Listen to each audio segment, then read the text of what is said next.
I'm your host, Patrick Kamara. Tonight, we are delving into matters of faith. He has come out with a dossier that is shaking the very foundation of the Catholic Church in Uganda.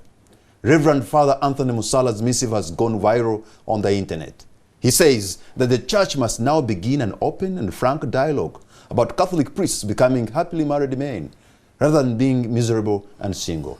He claims there are many priests and even bishops in Uganda who have fathered children and have mistresses. The priest has now been suspended after having ministered for 19 years. Tonight, our guest is Reverend Father Anthony Musaala himself.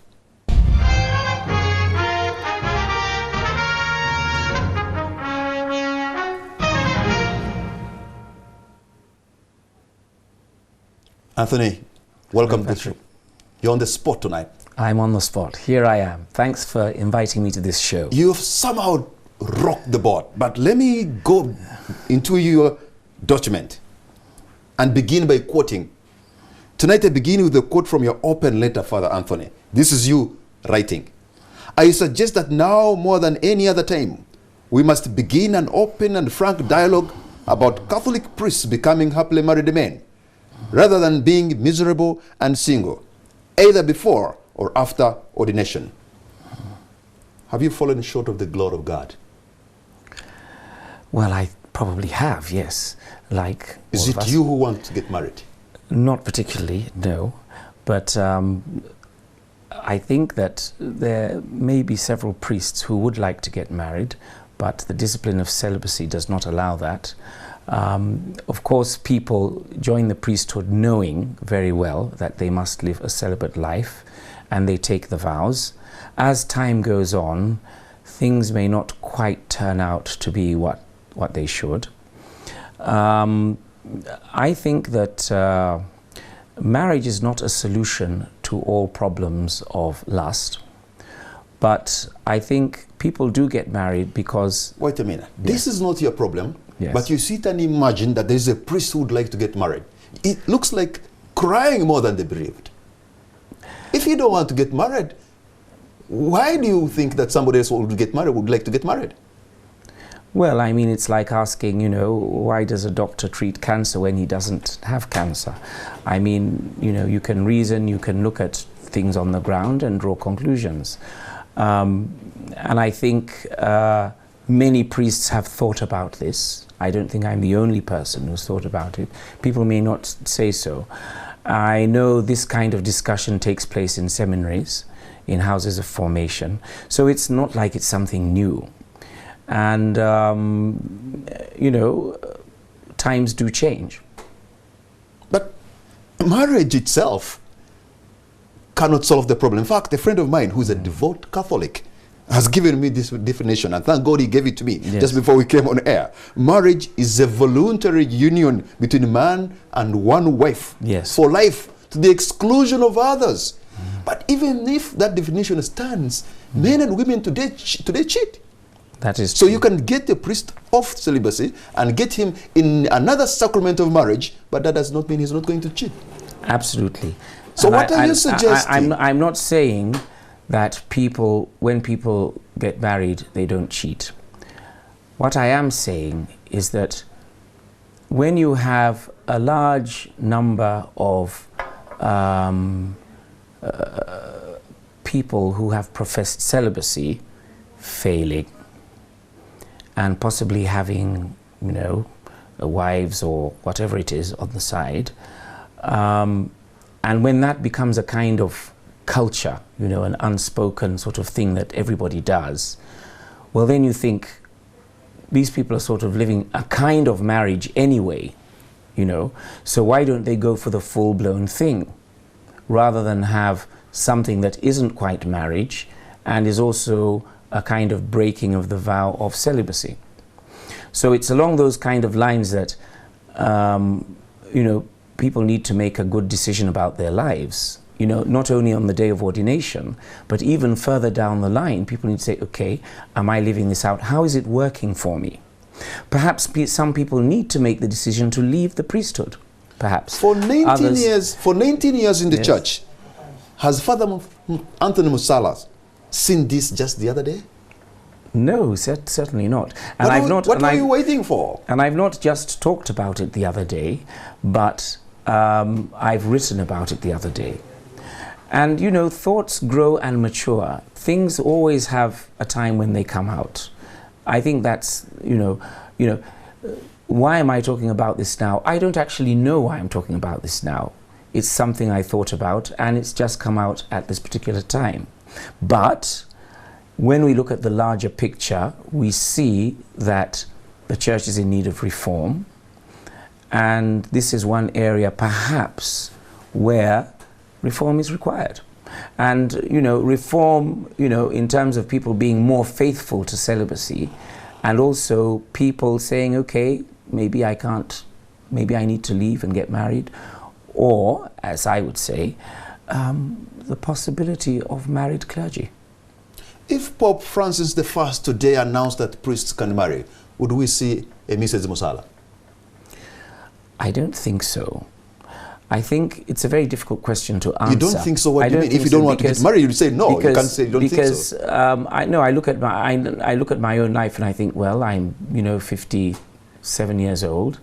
I live on my own and I like Anthony, on my it's own. A question you can cut through and say, no, I won't. No, yes. I don't think so. Well, then you have a feeling for it. I don't think so. I don't think so. You know yourself. I don't feel that I would want to get married as me. But you are a man of the collar, a minister of the church. Galatians chapter 6 verse 1 says, Dear brothers and sisters, if another believer is overcome by some sin, you who are godly should gently and humbly help that person back into the right path. And be careful not to fall into the same temptation yourself. Be careful that the exercise of your rights does not become a stumbling block to the weak. You could have done this and not wash that linen in public. It says in that scripture, if a believer. Now, I'm not talking about a believer. I'm talking about a group of people. And, Jesus condemned groups of people. I mean, he spoke against, for instance, the Pharisees, the scribes, the teachers of the law. And these were the religious people of the day. I mean, these were the religious people of the day. And, in Matthew 23:13, he says, Alas for you scribes and Pharisees, you hypocrites, for you shut up the kingdom of God. But you know what? The man who betrayed him, yes, he did not go all around saying his name. He waited when there are only the 12 of them and said, somebody who's going to betray me is seated with me. In fact, we were eating together. So but when you are the two, when you are just together as the ministers, not when he's preaching at the Sea of Galilee. Yeah, no, he said somebody, so he doesn't name this person. And I am not in the habit or wanting anybody to be named. We speak very generically about the clergy. The clergy contains bishops, priests and deacons, okay? You can also say brothers and sisters. So, it's not about naming and shaming anyone, and that is not productive. So, let's just paint a picture of how deep the problem is today. Briefly. I'm very fortunate in that I travel around Uganda quite a lot, preaching and singing and all sorts of things. And whenever I have crusades and meetings and conferences, I spend a lot of time counseling people. I talk to individuals wherever I go, whether I'm in Teso, whether I'm in Gulu, whether I'm in Soroti, whether I'm in Kabale. And I've just noticed that everywhere you go, there are these anecdotes, there are these stories about priests. Sometimes it's priests who actually live in the area, or there may be priests who live distant places. And these stories will talk about priests with children, or priests who have a wife set up in a particular place, or a priest who has unfortunately gotten involved with somebody's wife. And, these stories are widespread. And, I think it is possible for us to deny it all and say, okay, it's just one or two cases, which it is not actually. And everybody knows that.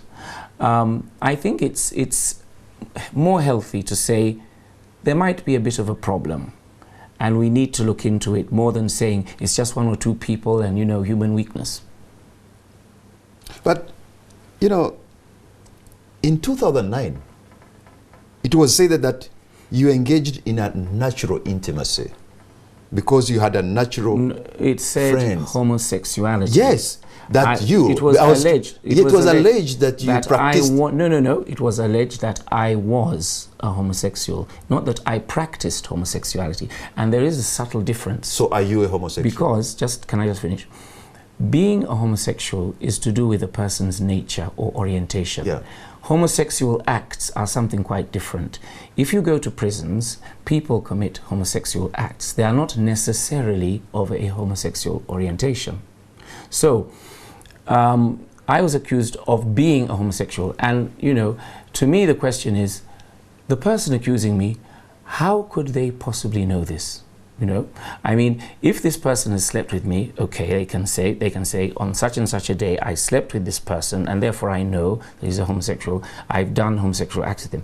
So, you know, when allegations of that sort are made, okay, it is a hearsay type of thing. But then something begins with hearsay, so is there evidence? Okay. Now, in the case of priests or bishops or clergy, about whom there is hearsay, you know, the first instance is the hearsay. The second step is, okay, where is the evidence? You know, so there was an investigation carried out about me over a period of a year to find this evidence. And, you know, I was very grateful that for this investigation. It was done a little bit secretly, so, you know, that wasn't, you know, okay. But it was done. And at the end of it all, you know, that was it. But you're saying that was a hearsay. What you're bringing today is another hearsay. Yes, I mean, because we're saying that you couldn't have been in these people's private living rooms and then be able to see what was happening, just like they talked about you. But hearsay is a fact. So you actually have scores to settle because of the name that was dragged in the mud. Yeah, perhaps I do, but I think hearsay. Is that the reason why you went to? No, it's not. I think hearsay is a fact, and we can't, you know, we can ask whether things are true or not, but we are all affected by hearsay. We are all affected by things which are said about other people. And the church is affected by what is said about priests. But this could have been in your characteristics, with all respect, because you say, when you were at the secondary school, it was common knowledge that various brothers were having intimate activity with the boys. Yes. I'm quoting you. It was called jabo.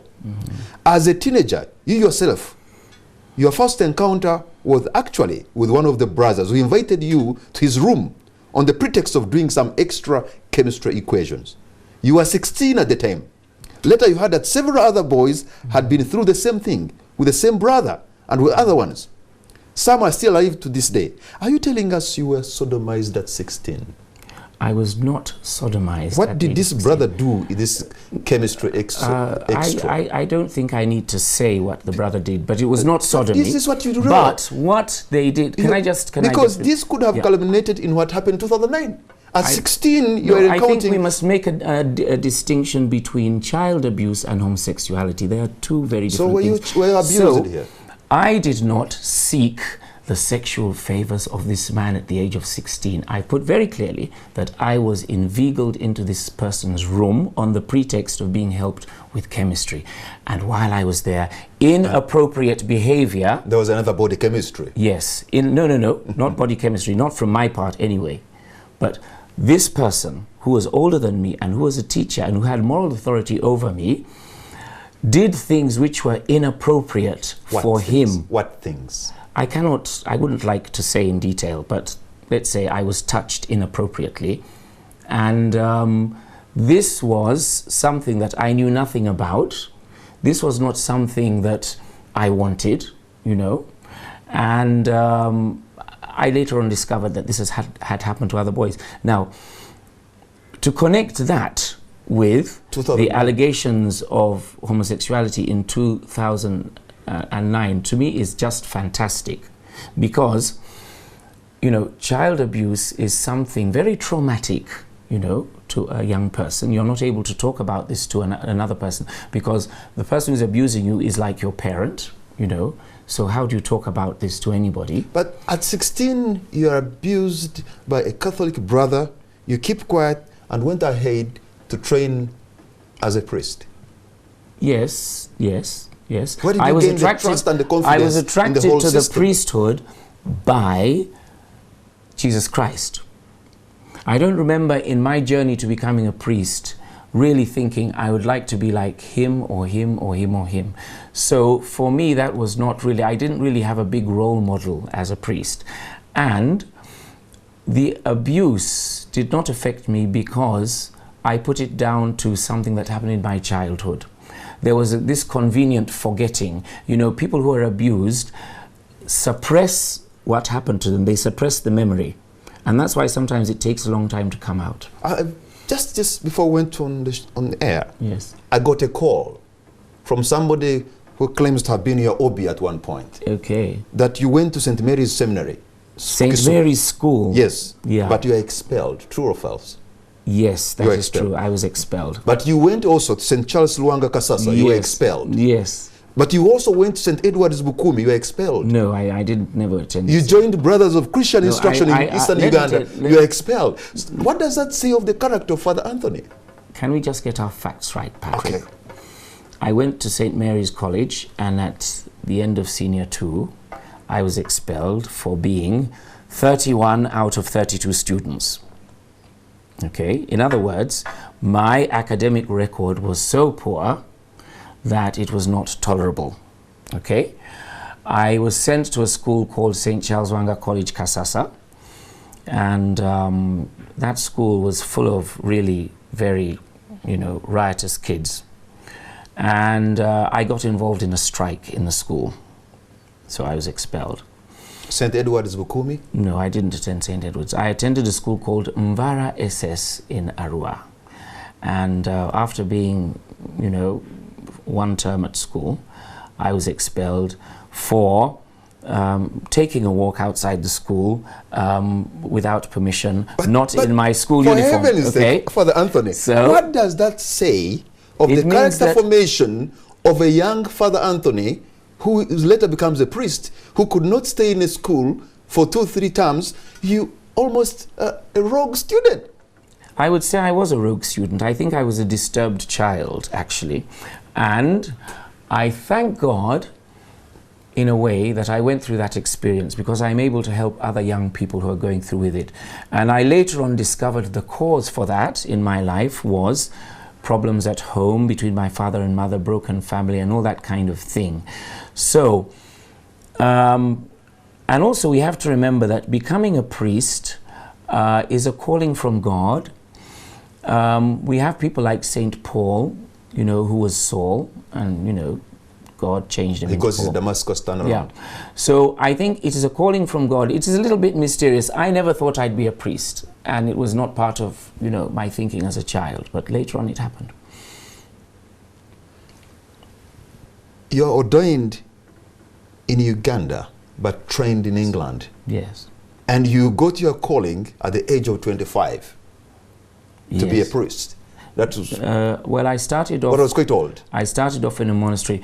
The call for the priesthood came actually at the age of 30. I went to the seminary at the age of 30, and we call that in the Catholic Church a late vocation.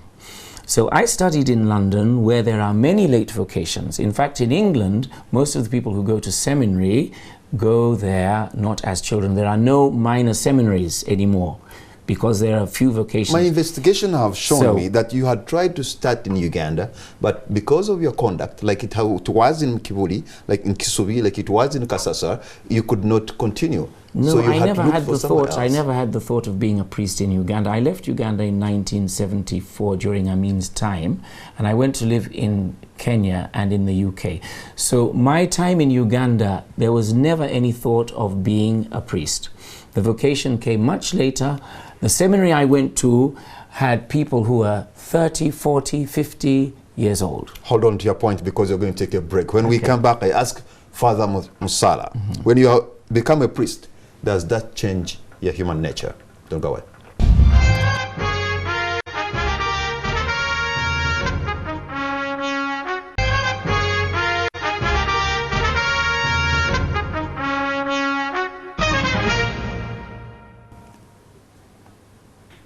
Welcome back. You're watching On The Spot. My name is Patrick Amara. My guest tonight is Reverend Father Anthony Musaala. Before we went to the break, I tried to ask a question. When you become a priest, it does not change your human nature. You don't become an angel. You don't become supernatural. You could stumble. So. Whoever stumbles, whoever you have seen, you don't stumble in the name of the church. That is true. You know. So those are the personal transgressions cannot be put on the Catholic Church because we are human beings. Well, let's say they shouldn't be, but I think the reality of society is that people belong to groups and they get a corporate identity, you know. So when we look at, for instance, what's happening in Europe, why is the church being sued? You know, these are individuals who committed these crimes, but it is the church that is being sued because these people belong to a body and they have this corporate identity of being priests of the church. So, of course, it is the individuals who do it, but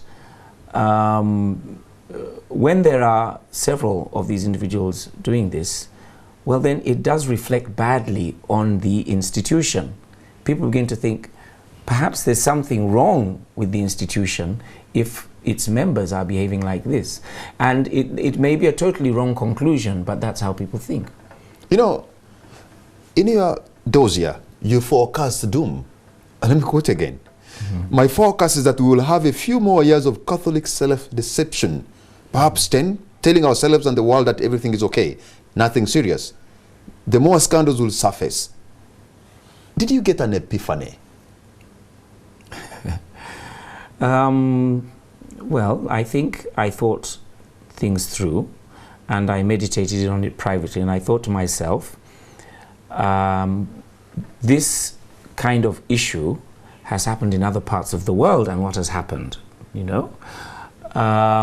If we don't say, or if we don't offer priests a deeper formation for celibacy, if we don't help priests to own celibacy and chastity in a more realistic way, with not only with prayers but also perhaps with counseling and, you know, psychological help, and or if we don't have priests who have made a clear decision about celibacy, in other words, they have one leg there and one leg there, what is likely to happen in a few years, you know?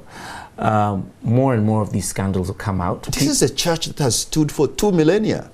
But of course, but the church, as it has stood for several millennia, has had many scandals, financial, sexual, political, all sorts. Okay, let us bring in a priest who is the judicial vicar of Reverend Father Andrew Kato, judicial vicar of Kampala Archdiocese. And by the way, he's like the Chief Justice of the diocese, of the church.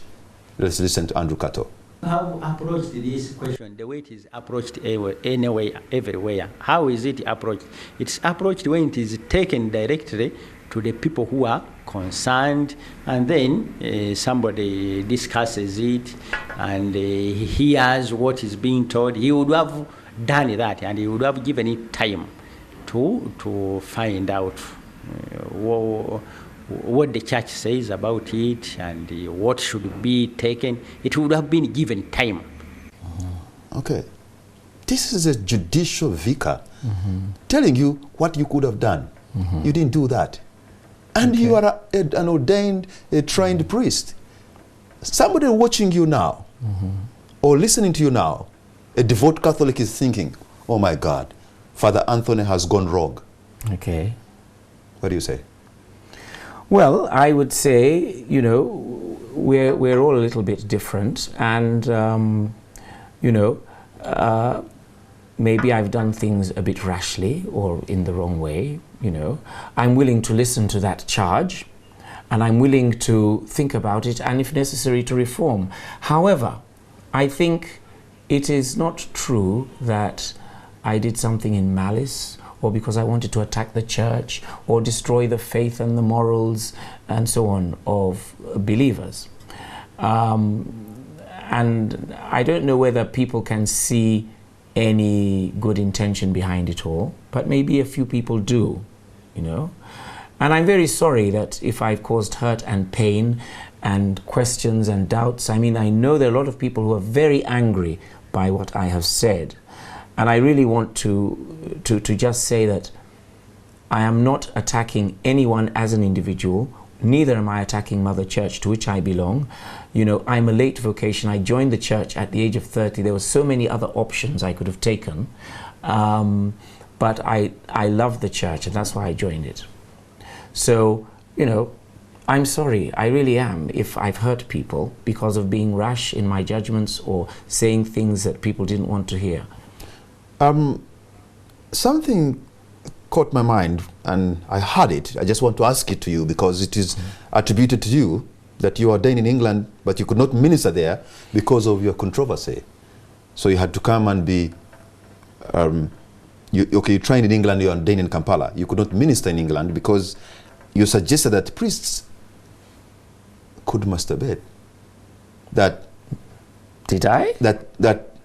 That was strongly resisted, and you said, even the little that we have has been taken away. Where did you get that? Well, I think that's another question of hearsay, because it doesn't ring a bell to me at all.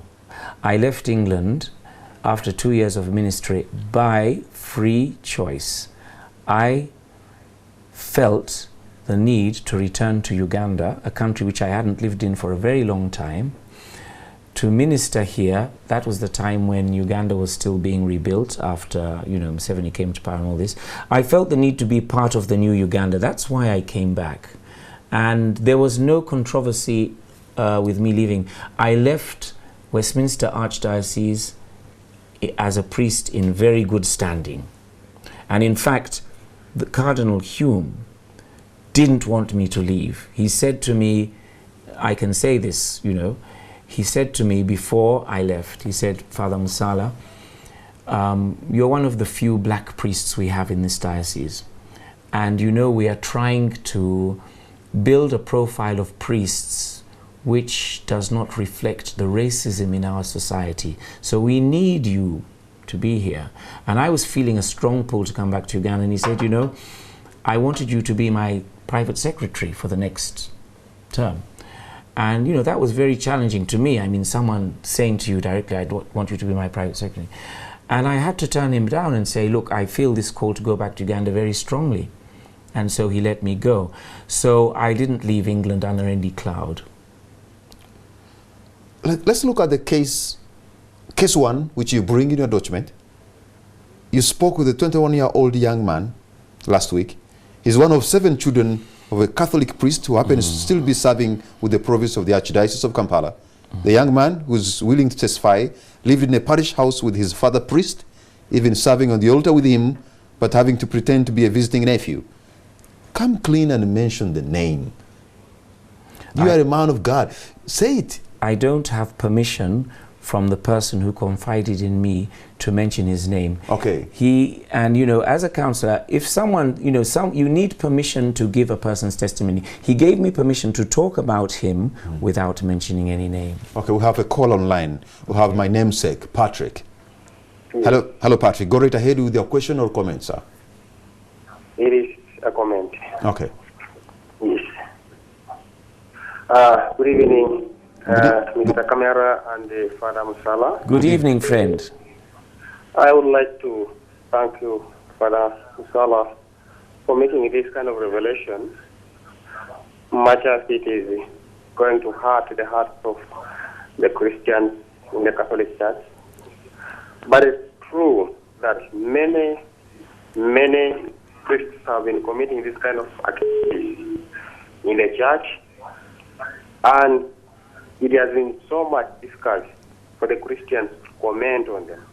For example, Mr. Kamara, in the recent red paper of previous, I think, last year, towards the end, in Mbarara here, there was a Nyamitanga Catholic Church, which was written that it was a housemaid whom he raped and she became... Okay, I'm not going to go to a story I've not investigated myself, and I'm not doubting the investigative capacity of the red paper, but if you are sure that is what happened, I am not sure, and I'm not at liberty bringing that out. But if you are suggesting that you've had and you know some cases, well, that's your opinion, sir. I have another call online.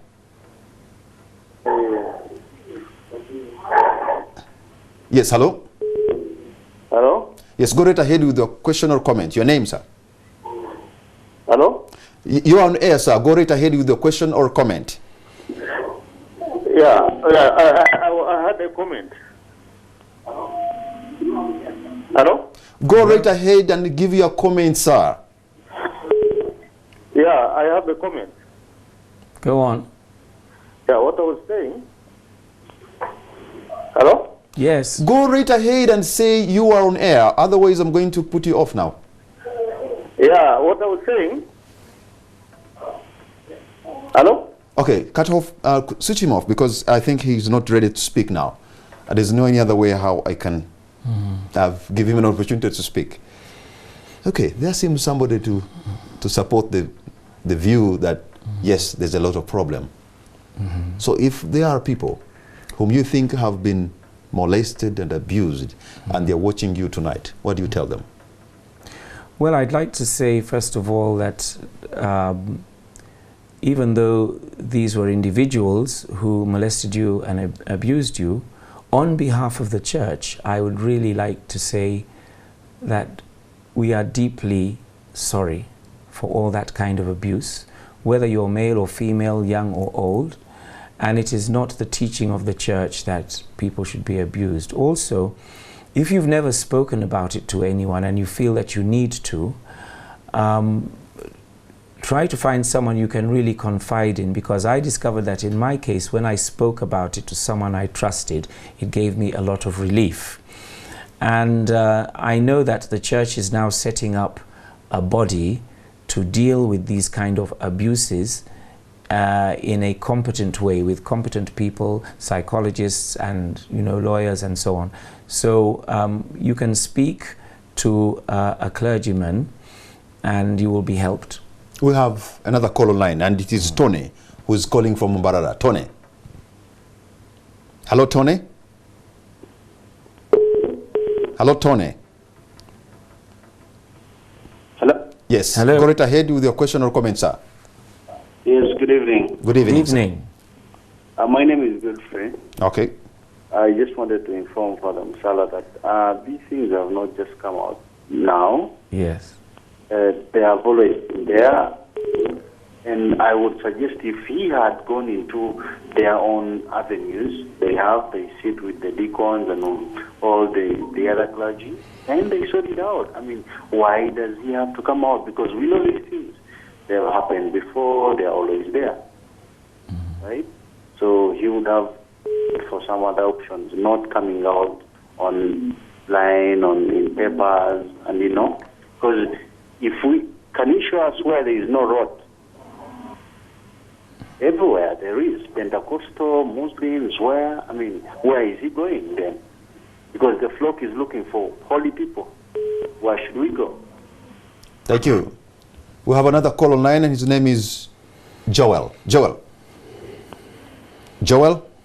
Hello? Go right ahead, Joel, with a question or comment. Hello? Yes, Joel, go right ahead with your question or comment. Yeah, just I'm totally agreeing with the parents. He has spoken and told the world what's happening. And whoever is doing this, the time will come to be judged by the Almighty God. And it will be fighting with him. But I do thank Musaala for what he has told the world. That's my comment. Okay. Thank you. Did you arrange for some people to call and give you support? Yes. No. Okay. There's a feeling from the 1, 2, 3 people are saying, who are calling, that yes, there's a problem. Yeah. But whereas there could be a problem, because yes, people will stumble. The glory of living is never falling, but rising up every time you fall. How do they get out? How can such a problem be solved? Now you are suspended for saying what you think or you believe this could be true, and is rocking the boat. Yeah. Well, I think the first thing is awareness. Are we aware? And are we in denial or not in denial. I think that's always the first step. Whatever kind of problem you have in life, your degree of awareness feeds into how you are going to solve the problem. So maybe we did have some awareness of this issue, but I think, you know, however difficult it may be for people to accept, the coming out of this has made people more aware, and that can only be good, I believe. Some people say that my coming out and speaking about this openly has created a lot of damage and harm. It's very controversial. It's possible. A lot of people have told me they've been helped by hearing about it in this kind of way. And the other thing is, okay, I just need to defend myself a little bit. This dossier was given to Father Kato, whom you've seen on television, you know, last Thursday before it went onto the internet. It went to the internet on the same on Friday. It was on Friday. Now, what I'm saying is that I never arranged for this document to be on the internet. Excuse me. I gave this document, I showed this document to a friend of mine who is very good at editing and writing stories. And I said, take a look at this document. I'm submitting it to the church. So he looked at this document and he was incensed. He was enraged because he had been abused when he was in P3, aged 8. And he was so angry. He said to me that I was so incensed. I said, this has to go public. And he came to me later and he apologized. He said, Father, I put this on the net without asking you, forgive me. And I said, what have you done? What have you done? And he said, I'm very sorry, but I was so angry because I was abused and it's all come back right now. So I did not intend to put this on the internet. But you knew at the moment you gave a soft copy or sent mail to somebody, it could always go haywire. Yes. And somebody cannot doubt that maybe that was your intention. If it was just a hard copy only to Reverend Father Andrew Kato for some days, maybe. Okay. But the moment you email it, you have lost the power to control it. I think that was a fault. Okay. And the person I gave it to is someone who I know very well and someone who I didn't really expect to do that. Okay. So there was a bit of imprudence, or what you call it there. And I'm very sorry for that. And, you know, I wish really that it hadn't happened that way. Hold on to your point there, because you're going to take a break. And when we come back, I ask Father Musaala, can that person who sent that document on the internet come out and testify?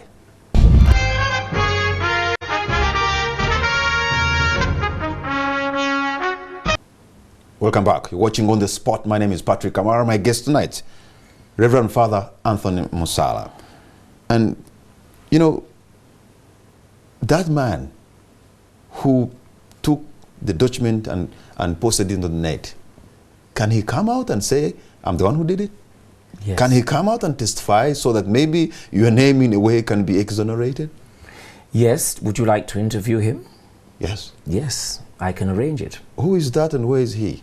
And why doesn't he go to the diocese? I think he's in the process of doing that. And it will all become very clear that, you know, it was something completely out of my control and it was not my intention. He will make that very clear. So you can interview him. I'll put you in touch with him. But again, Father Anthony, that does not mean that it could not have been your machination, your a crafty way of doing I cannot your problem. prove that. But, you know, if I had wanted to post this on the internet, I wouldn't have taken it to Father Kato because... and Father Kato can testify that I gave him the document and I said to him, kindly read this, but it is for your eyes only, you know, and I was expecting a feedback from him.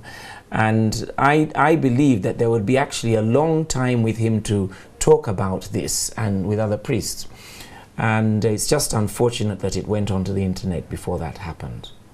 And, you know, it's caused a lot of... You have ecclesiastical courts. Ecclesiastical courts. Ecclesiastical courts. Yes. And in fact, Father Kato is the head of it. Yes. A church is more or less like a state. Yes. So you wouldn't have gone to this friend of yours, you'd have gone to this ecclesiastical court. Yes, that is true. You know, we all have people we call our friends whom we trust. And you know, although these are matters of church and all that kind of thing, but it's actually someone that I've trusted with other confidential things in my life, and there's no reason why he would want to betray me. I really believe what he said, that it was something that happened on the spur of the moment and he was taken up by anger. So, you know, I think it's just one of those things that happens. You know, what can I say? Do you want to join the unit, is it unit church? The priests who can marry in England? Because I heard you talk about just a moment, the Uniate Church here is part of the Catholic Church in the eastern part of Europe. They Tell me have about what they call, it is a part of the church which has a slightly different way of worship, a slightly different, we call it a different rite. And in the Uniate rite, their priests have always been married. So it's a cultural thing in that part of Europe. And the married priest in England is a different story. They were converts from Anglicanism. They changed over to the Catholic Church when the Anglicans started ordaining women in, I think, the 1990s. So that's a special case because they were married and marriage cannot be dissolved. And they wanted to be priests, so, you know, the Pope allowed that they should be ordained. So they're a married priest in England for that reason. Is that what is giving you some kind of vigor, and you think maybe that could solve the problem here in Uganda?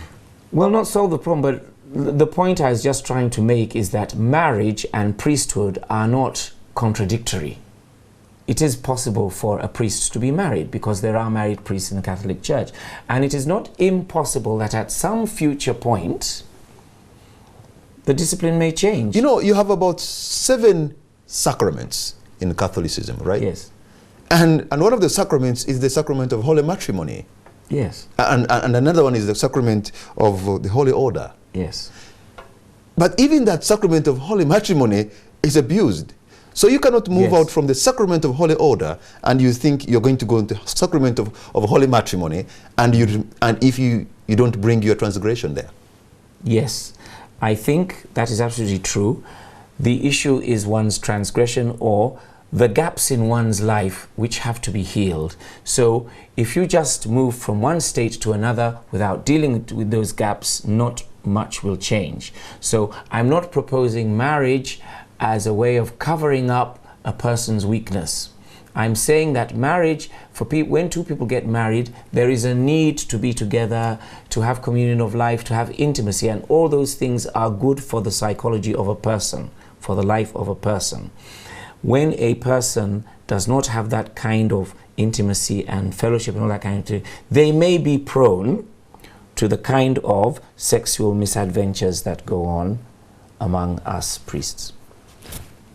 I read the document towards the end, and you say you want to start a victim support group, independent of the church for obvious reasons, with guidance and help from similar groups in Europe and the United States. You have engaged a human rights lawyer to advise on the wider implication of all this. Clearly, you're looking for money. Well, I've since thought about this statement that I've made. And I'm thinking, wait a minute, this could be the whole thing. Just hold on a moment. Now, victim support groups are very common in Europe. And they are a way of bringing people together who have had this experience to share it and also to receive help. So when I talk about a victims support group with help from groups in Europe and America, I'm not talking about money necessarily. I'm talking about technical support. In other words, these people have the experience of these groups which are helped. So we can learn from that experience. Now, I believe, and I know, and I've heard the bishop say that he's willing to set up something like that within the church. So, you know, I'm not interested in forming this thing. Actually, I'm not interested in forming it anymore. Everybody has misunderstood it. They think I'm looking for money or what. So I'm really not. But what I'm interested in is the church setting up something to help victims. We have somebody online. Yeah. Kenneth has been standing by. Kenneth. Hello.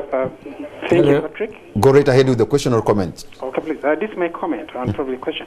Father Musaala. Yes, friend. You have sound mind. Okay. United Traditions, call them norms, call them cultures of the Catholic Church. Yes. And I've been there. Yes. And the Catholic Church has lived longer than maybe you will. Yeah. Now, having gone through that, why do you think this was the first time that such incidents were taken note of? And why did you, if you knew there was something wrong, why didn't you sign out? Just like the way St. Mary's College Subi thought maybe you didn't perform up to their level and fired you out. So should we say St. Mary's College Subi is also bad because it fired you out, or maybe someone like you never did up to what they were expecting to do? And then also, you turn out to be like Muslims who convert to born again, and then they begin spitting fire to Islam. This makes me think probably being sponsored to do this. Just like, to come at the same time when the Pope had just resigned, and then you also come up with this. Could it be sponsored by any organization, anyone? Thank you. You made your point. Thank you, Kenneth. What do you say? I didn't quite hear everything, but it's as though he suspects me of some kind of ulterior motive, that I'm up to something or other. Why? Yes, because I've received also another devout Catholic from West Nile, Arua to be exact, Right. and he thinks you could be up to something else. Yeah. I think that I have touched a wound. I've touched a sore point. And people are angry and thinking that maybe I'm against the church.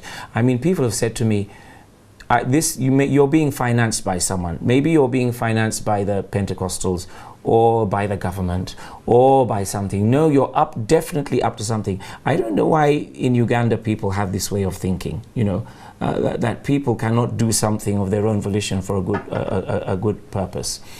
Why come out with it now? All I can say is better late than never.